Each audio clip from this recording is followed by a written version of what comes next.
before I start the intro to this week's video, I just wanted to show you what has been keeping me busy this morning, this Tuesday morning. I thought I would make my famous blueberry lemon loaf, and I wanted to show you the results of my morning labors. Again, this is my lemon blueberry loaf, and this is going to the mother and the sister as a treat. So it always turns out well. That's why I keep making it. Hi folks, it's Angie from Vintage Vigo. Welcome to this week's YouTube video. I have a nice little vintage haul to show you from this past week of sourcing. And I just wanted to also give a quick hello or a shout out to a subscriber who I ran into just a couple of days ago at a local thrift store.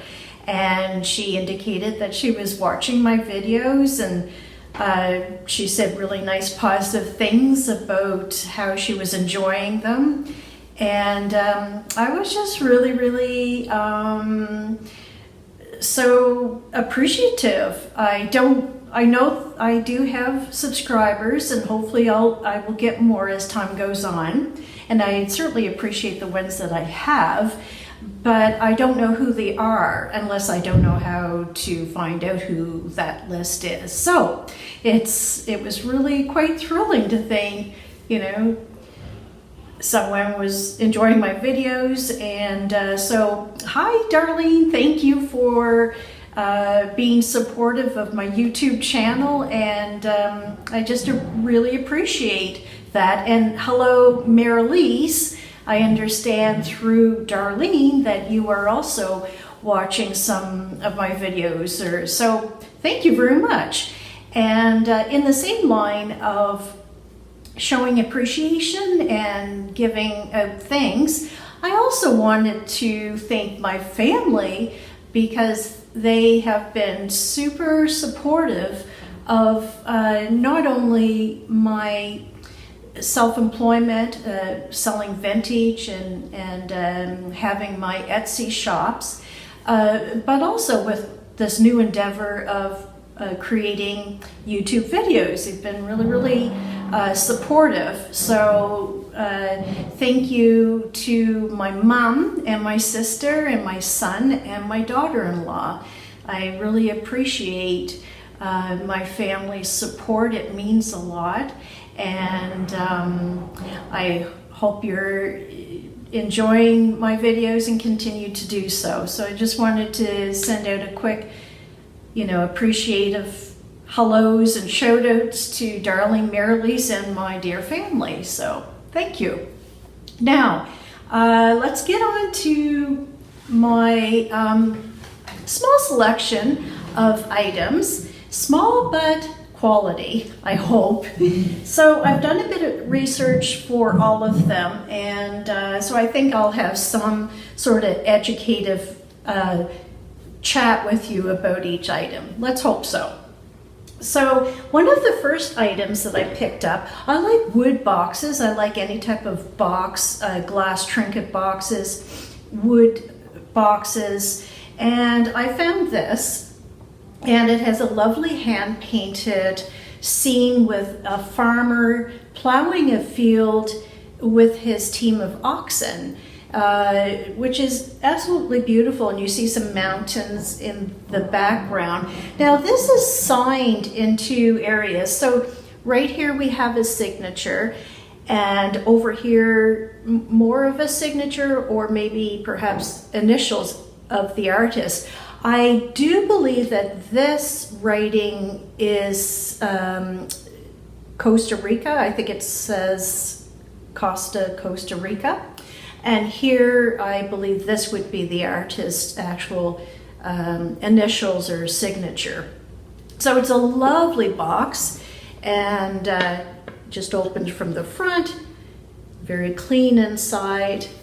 It has a few nicks and scratches, little notches here on the wood, to be expected for, that age. I'm not sure what age it is. I'm guessing maybe 60s or 70s perhaps. And with the name of Costa Rica on it, I would assume some sort of souvenir piece. And but just a lovely one. I like farm scenes. And a nice team of oxen.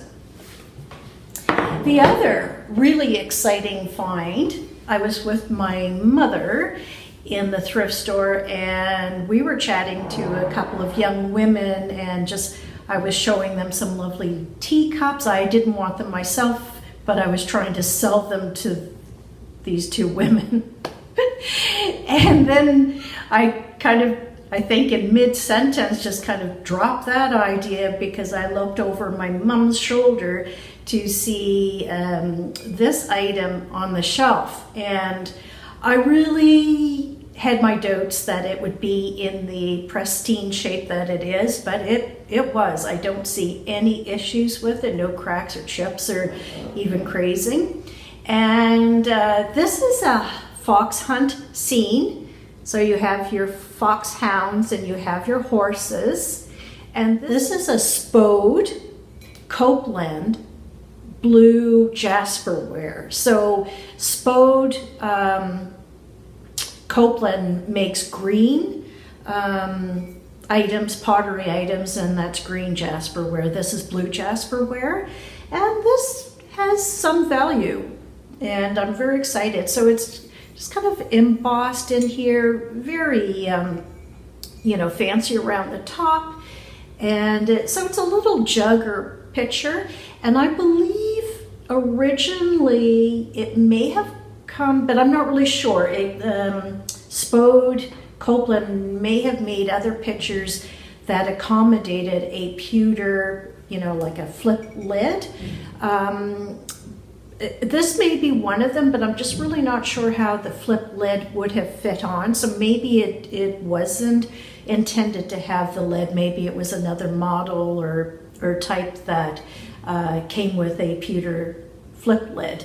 So on the bottom you see the maker's mark, Spode pottery or porcelain is very sought after, high quality in English ware, and it says Copeland up top, and just a beautiful, beautiful piece. So I was really excited to find that item in such good shape. Now this item, I picked it up, but I thought I might end up putting it back on the shelf. I was really attracted to the glass stir stick, of course, because you can sell those separately. They're well sought after and worth a bit of money. It was on the shelf inside this mixing carafe, I guess you want to say. It has the gold overleaf, and it may or may not have originally come with a top, maybe a big light type top. I'm not really sure.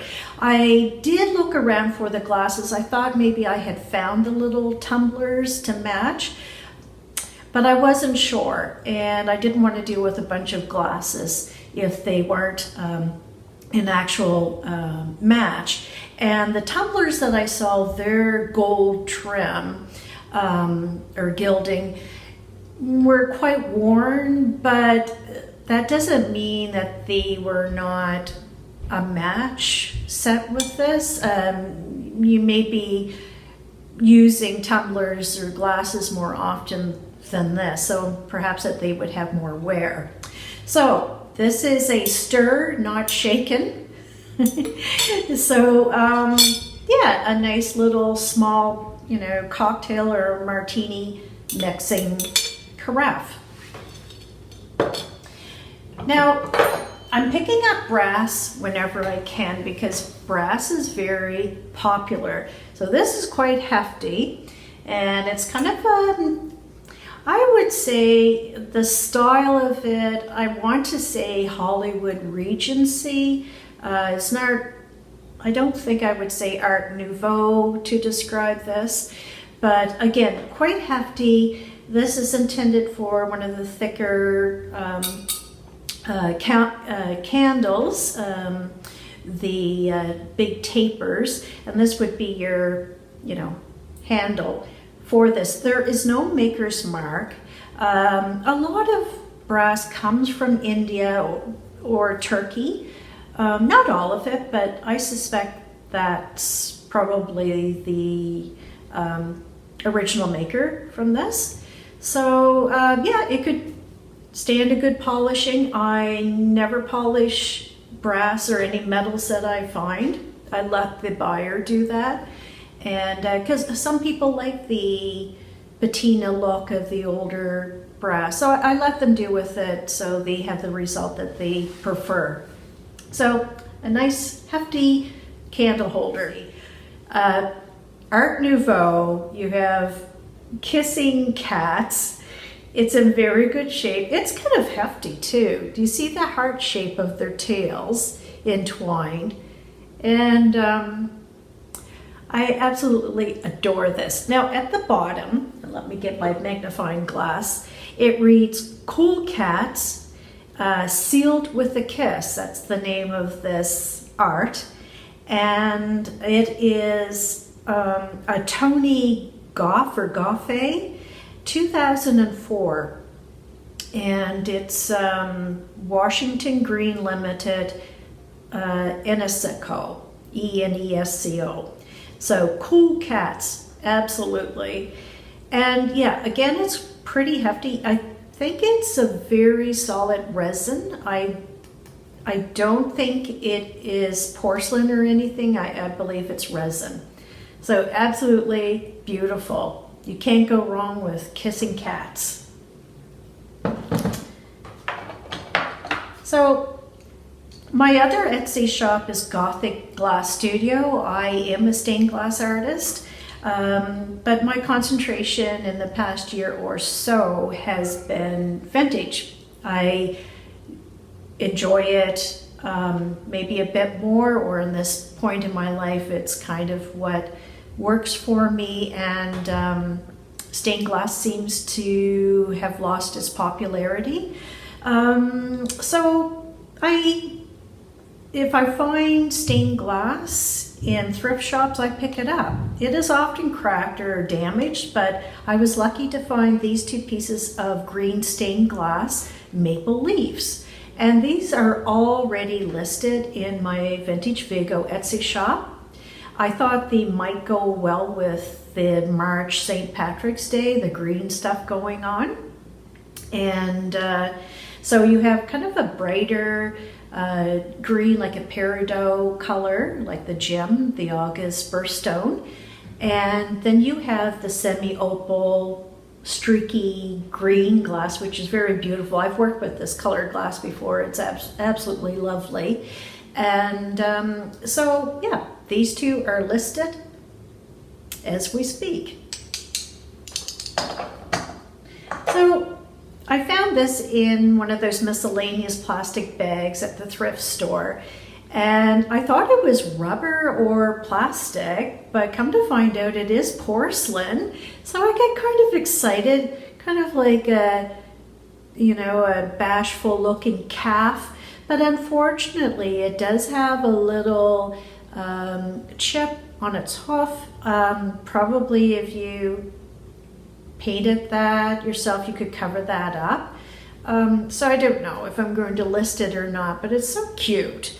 But perhaps I will just turn it back into the thrift store and kind of donate it. Oh, and as I speak, I am also seeing the same leg that has the little chip also is a repair. Just noticing it now. So poor little thing had a broken leg. And again, with brass or metals, I pick up vintage doll or miniature furniture, which seems to be popular.